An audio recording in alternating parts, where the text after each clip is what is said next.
What's going on, everyone? This is Dr. Brent Pruitt with Science of Falling, and this is episode number 9 of the Science of Falling podcast. We got a special treat for you today. We have two people on the podcast. We have Dan Dallatore, the owner of Infinite Capacity Physical Therapy, and Brayton Chase, the owner of Maniac CrossFit. And I'm just super stoked to talk to them about just CrossFit in general and maybe get a little balance and fall spin on it. Dan, introduce yourself for the listeners. Tell them what you're about. Yeah, like Brett said, my name's Dan Dallatore. I'm a doctor of physical therapy and the owner of Infinite Capacity Physical Therapy. I run my physical therapy practice out of the two Maniac CrossFit locations, primarily treating fitness athletes, CrossFitters, and then other individuals who are looking to stay active and healthy. I'm also a CrossFit level 1 coach here at Maniac and do some nutrition coaching as well. All right. What's up, everyone? Brayton Chase, owner of Maniac CrossFit and newly Maniac Community Fitness in Scarborough, just launched our second location, which happy to say Dan's jumping on board both locations with us, which is awesome. I've been in the CrossFit game for about 10 years now, between actually being a member at a gym and then starting my coaching career. And now 10 years later, here with 2 affiliates, still love coaching like crazy, and got certifications in broad range of things from weightlifting to obviously level 2 with CrossFit, all the way to like CrossFit Kids stuff. Yeah, super excited to be on here.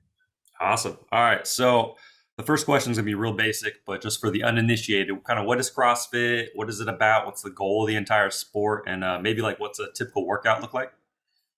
Yeah, Dan looks right at me.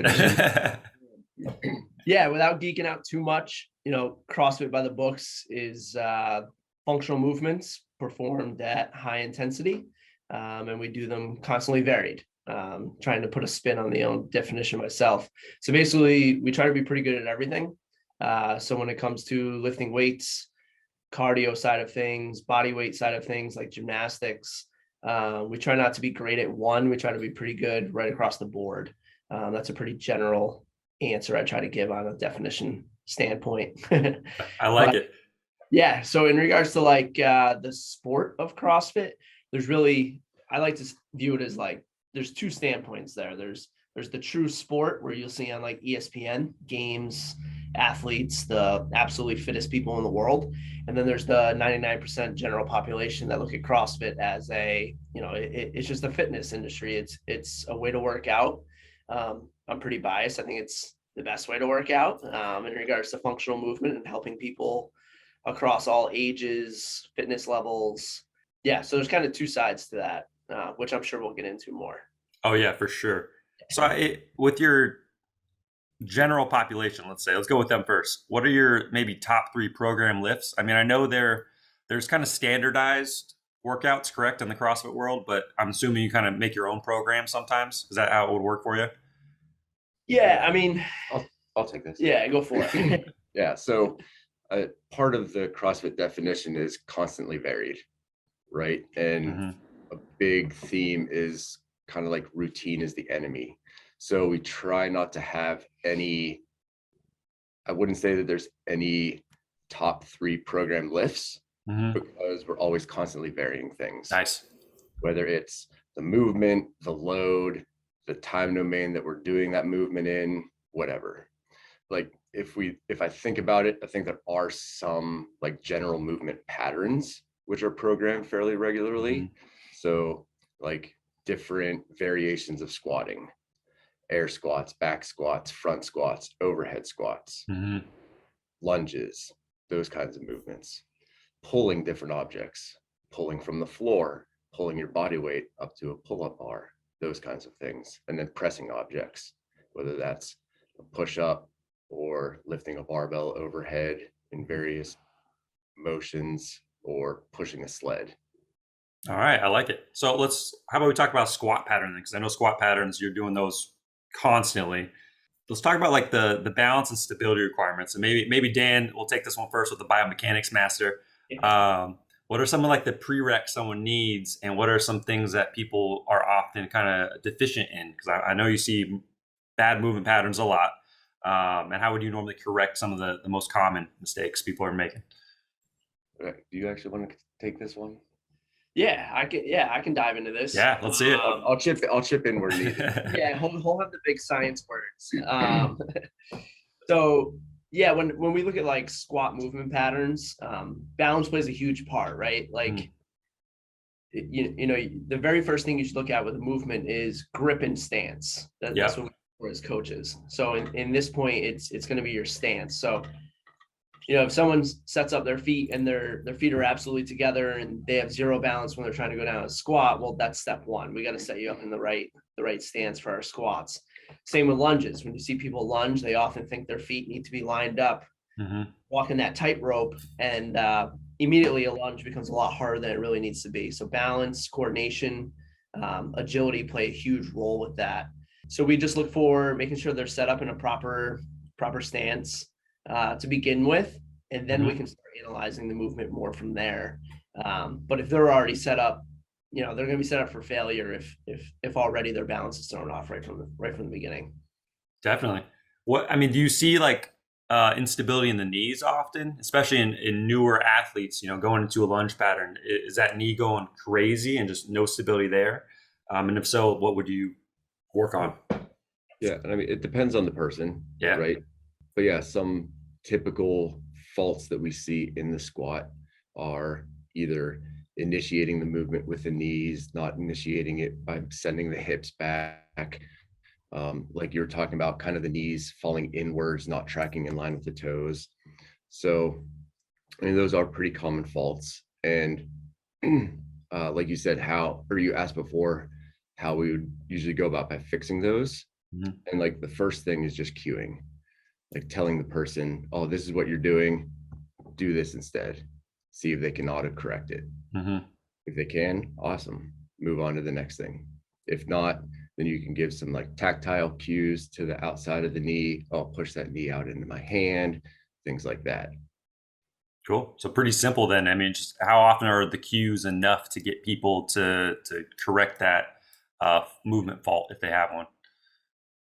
Yeah, it varies, especially depending on the person and how they like to learn, right? Like some people can just literally watch you do it and they'll just pick up. They're big visual learners. Some people you can just keep telling them what to do and they'll gradually pick it up. But some people really need that hands-on stuff. You know, like Dan said, putting something on the outside of somebody's knee to make sure they understand to drive their knees out, keeping their knees over their toes. Because as much as I can demonstrate it and do it, maybe someone isn't really fully grasping like what it should feel like. So kind of going through those three type of cues, the tactile, visual, verbal, is really the big step. And then, you know, you could get as crazy as like showing videos and talking through it, taking a video of the athlete and be like, this is what you're doing, now do you see it? And then how we can kind of correct it from there. I like that though, using those simple 3 cues and just seeing if they respond or not, and going from there afterwards, right? Yeah. And as coaches, you know, we really try to push like simple and effective. Like I don't want to throw 5 things at you that you're doing wrong and you're like, well, I don't know what I want to focus on. You know, just one simple thing and we'll work from there. Yeah, over cueing can be the enemy. Yeah. That's pretty common too for newer coaches, right? Because they feel they want to give everything to the client, and next thing you know, nothing's given because it's just overload. Yeah, newer coaches and newer PTs, I think, have the same kind of problem. Very true, very true. So tell me a little bit about like overhead work. So I mean, we talked about our mutual buddy Nick, who I've actually done a podcast with on here about baseball before, and I believe he dislocated his shoulder actually doing, what was it, overhead snatch or something like that? I don't remember what it was. He was doing some form of snatch. I don't know if he was squatting or power. Yeah, I'm not 100% sure. Oh, well, he's a beast regardless. I understand that. But so, I mean, what are some stability requirements for overhead work? Because like for me, I'm not flexible enough. So I've tried to get overhead. It's something I need to work on. But for the average person who can't get overhead, maybe what are some exercises they need, or some things they need to do to create that stability to make sure maybe they don't dislocate their shoulder, or maybe they don't overarch or something like that? Yeah. So like you said, flexibility in the shoulders is definitely a big part, as well as movement in the thoracic spine. because as a PT, you know that in order to get fully overhead, we need good upper thoracic mobility as well, right? Yep. So if somebody's lacking those things, we can give them some simple mobility drills to help improve that mobility so that they can reach that position safely. Other things, so usually in CrossFit, whenever learning these movements, we always start with a simple PVC pipe. Nice. Okay. Master the PVC pipe and the movement there, and then move on. A common theme in CrossFit is mechanics, consistency, intensity. So mastering the mechanics first, getting consistent with it before increasing the intensity to, say, loading with a barbell and weight. And it's actually, I'm happy you kind of brought that up too, because I was actually talking with a patient yesterday. I was like, oh yeah, I'm going to have this interview with these guys who do CrossFit, and this guy is still terrified of CrossFit, which I'm sure you guys deal with a lot, right? So I love that you start with the PVC pipe. It's all about mechanics. I mean, this is kind of a aside, but is that still something you guys fight with a lot, with the misconception of what CrossFit actually is and what you guys do? Yeah, I think so. I think because a lot of people see, like Brayton said, the CrossFit Games is all they kind of know because they've seen it on TV or whatever, kind of like big, bulky dudes throwing around hundreds of pounds. And like, but like Brayton said, that's the 1%. Not even like 0.01% of people, right? Like a saying that I love is CrossFit can be for anyone, but it isn't for everyone. I like that. Meaning, like, anybody is capable of doing CrossFit and the movements, but it's not going to be everybody's cup of tea. And we understand that. But it can be for anyone because all of the movements that we do and the workouts that we do are infinitely scalable to meet anybody at their current ability level.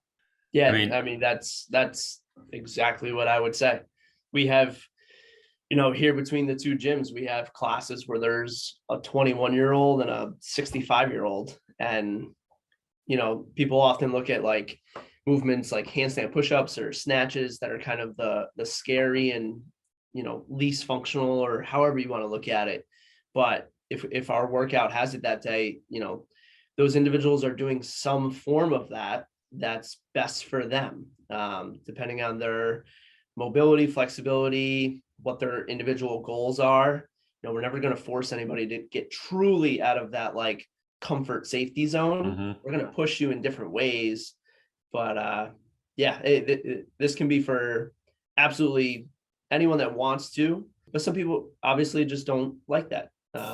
It's whatever they like. Some people enjoy going out for runs, spins, hit with just body weight workouts, and that's great. Any form of fitness is great, but it could be for anybody. Yeah. Well, I like that. Oh, go on, Dave. I'm going to throw a little quote out for you because I love this. This is from the CrossFit Level 1 training guide. And the quote is, "The needs of an Olympic athlete and our grandparents differ by degree, not kind. One is looking for functional dominance, the other for functional competence. Competence and dominance manifest through identical physiological mechanisms." I love that. That's all. I mean, it's just all continuum, right? Yeah, right. Yeah. So because of that, we don't change the workouts. We're using the same programming and the same workouts for everybody, no matter what level you're on. But we can scale those workouts and the relative load and intensity for any specific individual so that they can get the same exact benefits and hit that same intended stimulus of the workout. Yeah, that's awesome. Yeah, so that's super interesting to me because I like to do research for the podcast on, like I've done balance and falling with a swimmer before, and we came up with a really good talk. But for CrossFit, I couldn't find anything for balance and stability. But I did find, the injury rate, which was, I think it was like 3.1 per 1,000 hours. Like it's really not that high.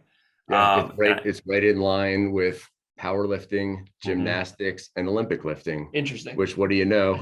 Those are three of the things that CrossFit revolves around, right? Yeah. Who would have known? I just thought it was really cool too, because I mean, it's like it's not that high yet. People have this perception like the minute you step in a CrossFit box, your knee's going to explode all of a sudden, your shoulder's going to pop out of place. Like it just doesn't happen. So I just want to make that aside too. If you're in the right spot, right coaches, you're taking it easy, putting the ego to a side a little bit, not worrying about what other people are doing, you're going to be just fine. Just fine.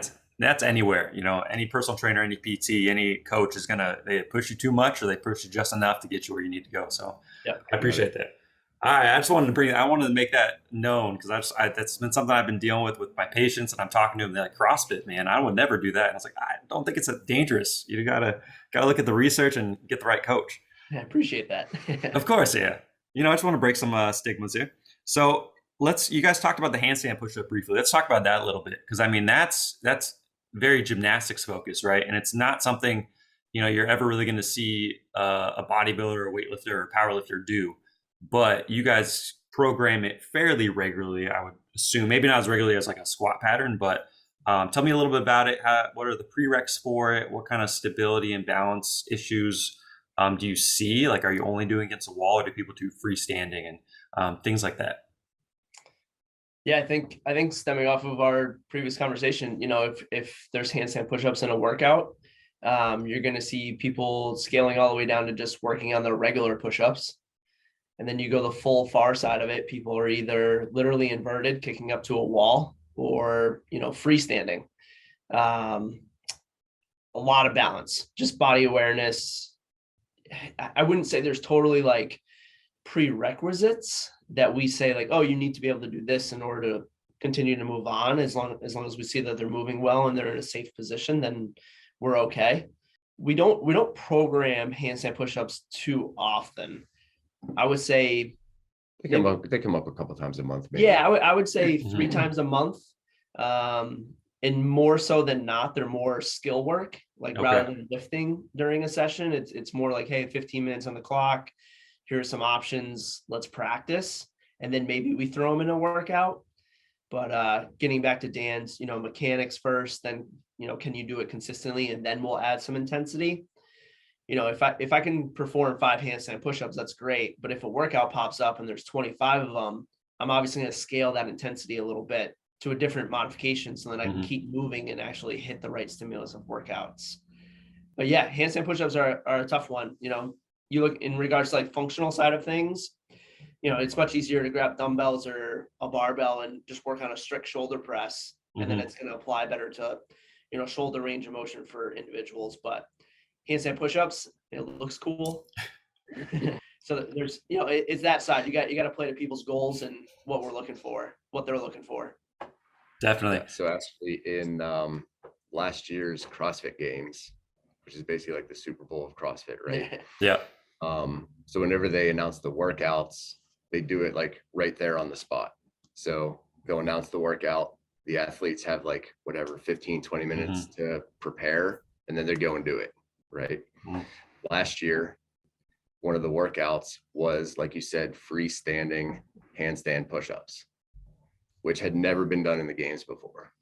So like the best of the best athletes in the world found out 15 to 20 minutes beforehand that they're doing these, have that much time to practice. And it was cool because you were actually seeing these people struggle with this movement.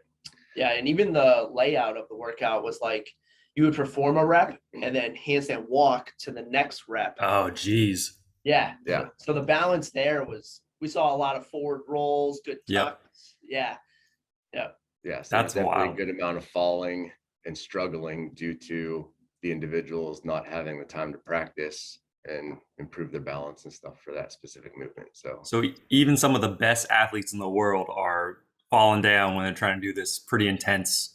I mean, unless you're doing gymnastics straightforward, that's gonna be hard for anybody, no matter what. Yeah, that's absolutely wild. I gotta check those videos out. I'm interested. I think one cool thing to add too, in regards to like the game side of thing, is if you probably look at a list of the top 40 women and top 40 men, a good chunk of them have some sort of gymnastic background. Really? Okay. Yeah, and I wouldn't say it's definitely not 50-50 by any means, like with what their background is, but you can definitely tell some of those, like, oh, that was a former gymnast, like just by the way they move. Their body positioning looks a little bit better than some of the others. And typically the ones with good gymnastic backgrounds, because they can move their body well, it usually transfers to a barbell. Oh, yeah. If you can move yourself well, you're going to understand how to move into good positions when it comes to lifting weights. So that, the balance and body weight stuff play a huge role with just about everything we go forward with. That's really interesting. I've never even thought about what kind of background these athletes would have. So I come from more of the parkour ninja warrior type world, and a lot of ninja warrior athletes who are like top echelon rock climbers usually, because they have the grip strength, they have the endurance. So would you say gymnastics is like the main background for a lot of these high level athletes, or is there something else that comes into play a lot more? I think there's a lot of varied backgrounds in those upper echelon elite athletes. Like Brayton said, some of them are gymnasts. Some of them have been doing Olympic weightlifting since they were 12 years old. I know that there's a number of like former collegiate wrestlers. Really? So even some swimmers. Seriously? Okay. Yeah. So you get like the endurance side of things. Yeah.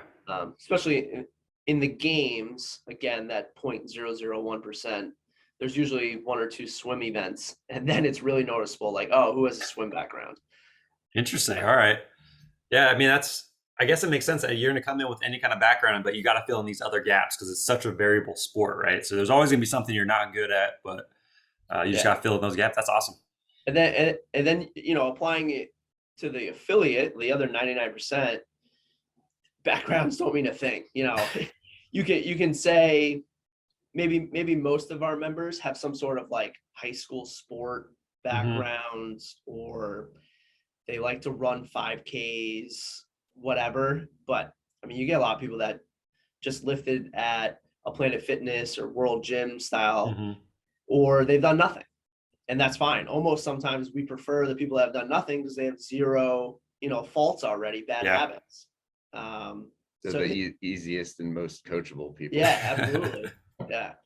So there's a good mix. Are you guys saying athletes can be stubborn sometimes and don't want to change their? No, not at all. What do you mean? I move poorly.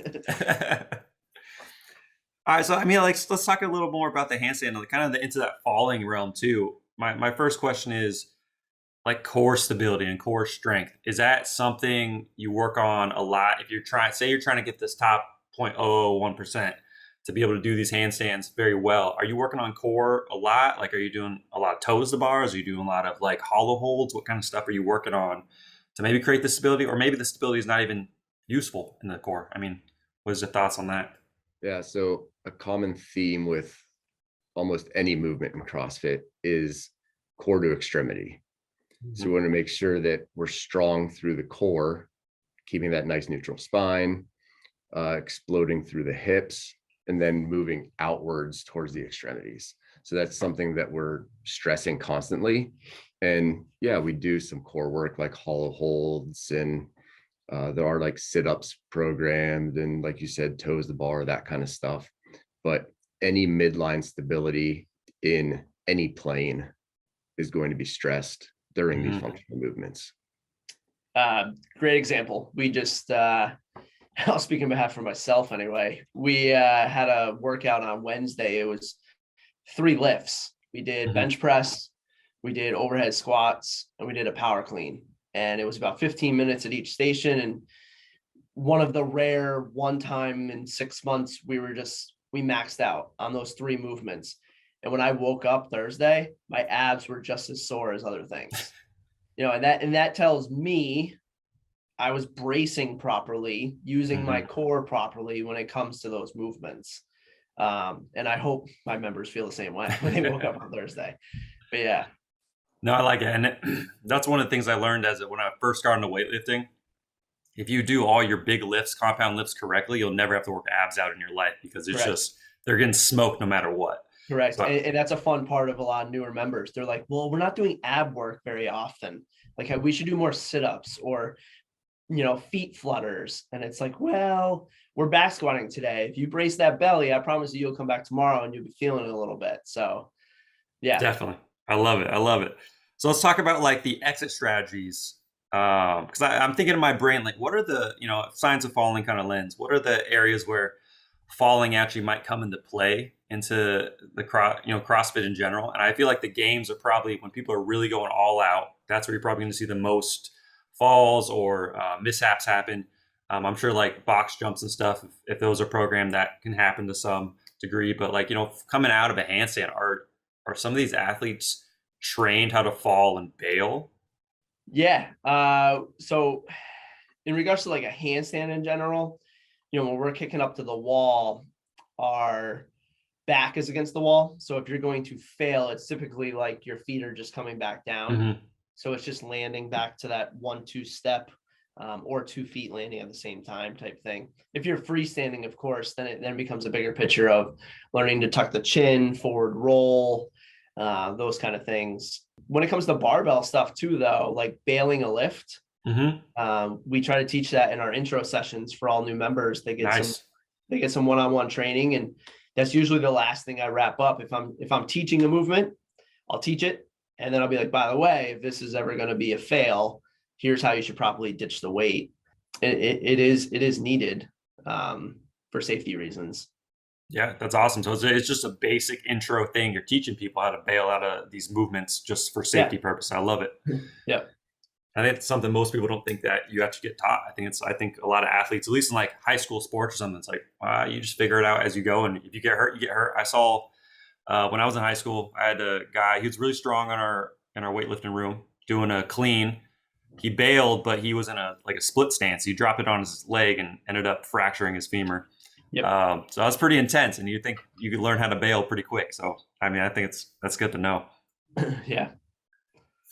So, I mean, athletically, so I in some of my other content, I've talked about football, basketball, hockey, soccer, and all stuff. If you fall correctly and you can get up really quick, athletically, that just makes you a better athlete because you get back in the game faster. You can prevent injury, prevent an ACL tear, but still keep on playing. Is there any place in CrossFit in the games, high level athletes, to learn how to fall? And does that give you like an advantage? Because I know a lot of times you're under time constraints. You're trying to be the first one done. Is that even like something you'd think about, or is it kind of like wouldn't add that much to the athleticism of the athlete? You want to say the movement? You're thinking of the movement I'm thinking of? I don't know. Burpee. Oh, I love it. We do the burpee all the time. Can you get to the floor and get yourself back up? I love that. I never even thought about that as a falling technique, but it totally is. I mean, it's 100% is. That's awesome. Yeah, and there's millions of variations of doing it. Mm-hmm. Members people in general don't really like doing burpees, but honestly, when you're 78 years old and you live alone and you fall, are you going to be able to get up? Controlling yourself to the ground and then getting back off of it. Yeah, that's what I'm talking about. I think of, and honestly, like, not judging anyone in a positive or negative way, but newer members, when they come in, and if we're teaching them a burpee, hey, can you do 1 rep? The way they bounce off the floor or jump back, jump up, and how quickly they do it, you can kind of immediately say like, oh, you're a little bit of an athlete, or you've never really done this before. You don't have that body awareness. And again, that's not positive or negative. Some people just don't have that background, whatever, but you can kind of tell individuals that can actually control themselves well, and then how quickly they can get back to their feet. That's a good litmus test. And I thought that was going to be like a hard question for you, but never mind. That was the easiest question on this whole thing. That was just like, bam, got it. That's so cool. That would be the number one. Obviously, it plays into everything else, but that's the first thing I think of. No, it makes sense. I mean, if I've been watching videos across, again, doing box jumps or something like that, if they go down, I never really thought about it, but they are using a burpee to get back up right away. I mean, it just, because there's never really going to be a scenario, in my opinion, that I've seen, unless you're doing handstands, they're going to need to roll out or something like that. I mean, it's not that crazy, I don't think, unless you think there's something else that you've seen in the games or with your athletes. Yeah. I mean, I think falls occur the most like in the games when it's like they're doing the last movement before they cross the finish line. They're going all out with the barbell, so their legs are getting jello. They drop that barbell, try to jump over it, and just don't quite make it. Trip over the barbell or whatever. Like their legs fail on them trying to get over the finish line. But yeah, like I said, like they're just basically doing a burpee to get back up and then keep going. Yeah. So simple. I don't even know why I didn't think of that. All right. I love it. Functional wise, I think Dan can attest to this. Our Fridays, we both usually watch our kids at home. It's kind of daddy daycare for the 2 of us, which is funny. Yesterday, I probably did 50 burpees, jumping down and grabbing a toy that went underneath the table and giving it back to my kid and then popping back up, right? I probably wasn't jumping. I was just laying there. But in some sense, it was in some sense, I was getting to the floor and getting back up. You didn't know you're going to be doing a CrossFit workout with kids, huh? Yeah, functional movement. Yeah. I love it, man. I love it. Do you guys ever besides handstand bouncing, just in general, program like specific balance stuff, maybe in that skill section you were talking about? Is there ever like one-legged balance, tandem bouncing, tandem walks? I mean, I don't know what the functional purpose for a CrossFit athlete would be, but is it ever in there? So like specific balance training, like no is an appropriate answer, by the way. You can always say no. I mean, yes and no. Like, Yeah, I guess how do you define specific balance training? Like if you're talking about like working towards improving balance during functional movements that somebody's going to be using in their everyday life, like squatting to a toilet or lifting a laundry basket from the floor or lifting a box overhead onto a shelf. And like, yeah, every day we work on balance during those functional movements. Yeah. We have an exercise called the snatch balance, which is essentially having weight on your back, dropping down into the catch position of a snatch, really focusing on that balance in that catch position, because that's a very important part of that movement. Do you want to talk about the 10 general physical skills? So by definition, level 1 handbook, if you want to be a CrossFit coach, there's 10 general physical skills, and I'll just run down the list. First one is cardio and respiratory endurance. Second one, stamina. Then you have strength, flexibility, power, speed, coordination, agility, balance, and accuracy. So there's like 3 or 4 of them that all tie in together, right? So you got balance, coordination, agility, accuracy, like those sort of things can tie into a lot of the movements we do. When you first said like a balance exercise, I thought of like a single leg squat that can tie into play. But honestly, it could, if we're doing running or like an agility ladder in a warm up, if you're more coordinated, if you're more agile, you're probably going to lean towards having better balance when it comes to like a squat position, things like that. So I think that's where, again, pretty biased here, but I think that's where CrossFit can really help that full range of things. If you're good at a couple things, you're likely going to transfer that over to others. I agree with both of you guys. I think it's for my end, obviously, if I'm working with a balanced patient, these people sometimes can't walk at all. So we're working on very basic balancing. But for someone who's walking fine, all those functional movements and kind of going off those 10, what do you call them? The 10 core? General physical skills. General physical skills. If you're working on all those, you're going to get balance work in there, right? And you're kind of, a squat is a balance exercise. If you can stand up and add some load, you're going to work on your balance muscles and all that other stuff. So that's awesome. You guys are selling me on CrossFit, by the way. I've never tried it. But I'm getting sold right now. Anytime. Yeah, you got me. So I know you got to get ready for your class here that you're teaching here in a minute. But any final thoughts, words, anything you guys kind of mulling around in your brain during this conversation that you want to talk about? Oh man, pressure. No, nothing too wild off the top of my head. I mean, I think we were able to get into a couple things I didn't even think of beforehand. Yeah, I would just say, whether someone feels like they can do CrossFit or not, they should at least give it a shot. We got your back, whether it's scaling to one side of things or scaling up. No, I think we were able to cover just about everything. Yeah. And like Brent said, the injury rate is not as high as people think. Yeah. But if for some reason there is an injury, we have a physical therapist. Yeah, believe that. Yeah, that's been a huge addition to this gym. A lot, like you said, a lot of people do have that stigma of like, CrossFit, I'm gonna get hurt.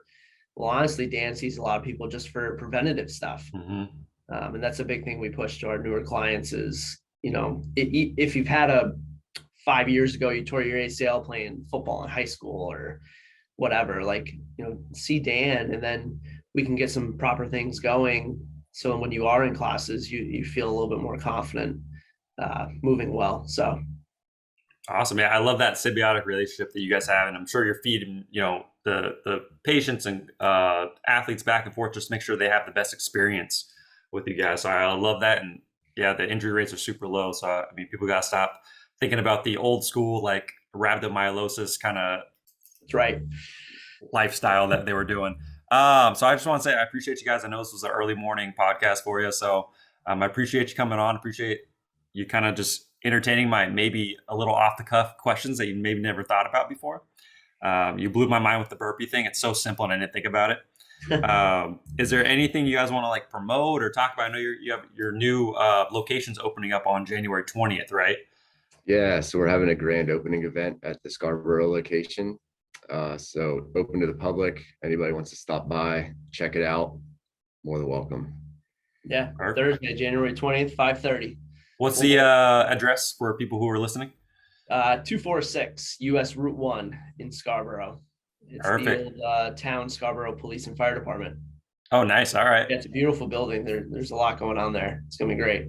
Cool. All right. So I'll put all the information up on the notes in the podcast for those who are listening. And for those who are watching the YouTube video, it's their information below their picture here. And I appreciate you guys. It's been really fun and fun to pick your brains. And I appreciate just the early morning podcast. Yeah, Yeah. thank you, Brent. It was Yeah. fun. Thanks for having us. Of course.